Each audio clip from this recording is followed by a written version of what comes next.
I came to shake some African tables because someone has to hear something. See, this piece might offend many, but who's counting? I think you Africans complain too much about slavery. I'm just saying. First off, whose fault was it? No, wait, I don't seek to make light of the effect of those dark years on the African continent, but reason with me. If you spend too much time complaining about how you were enslaved in the past, you may actually be blinded to the modern ways in which you are still being enslaved. For instance, how slavery of the past was physical, but now it's mental. Like how I can make you think that your country is worth nothing and you haven't really arrived until you come to mine. So then I wouldn't have to come to your country to fetch slaves on a ship anymore, because they'll run here by themselves forevermore.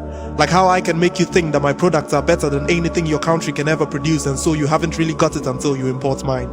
Like how I can make you believe that all your heroes are villains and my heroes will soon come to rescue your land after they are done rescuing mine. Like how Alexander the Great is described as a conqueror for conquering, but Shaka Zulu is labeled a bloodthirsty barbarian for doing the exact same thing.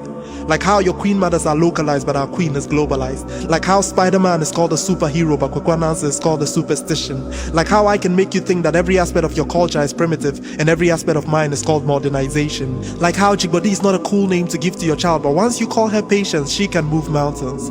Like how I can make you think that you aren't really married until you have a white wedding. Like how I can make you think that you need my engineers to erect your mega structures, but since you can't afford them, you need my loans to pay them. Africa, wake up. How long until you realize that we never really ended slavery? We rebranded it. And while you were busily lamenting on the effect of the transatlantic slave trade, we found a new way to do it. How's that for smart? Now that's strategy. From physical slavery to mental slavery.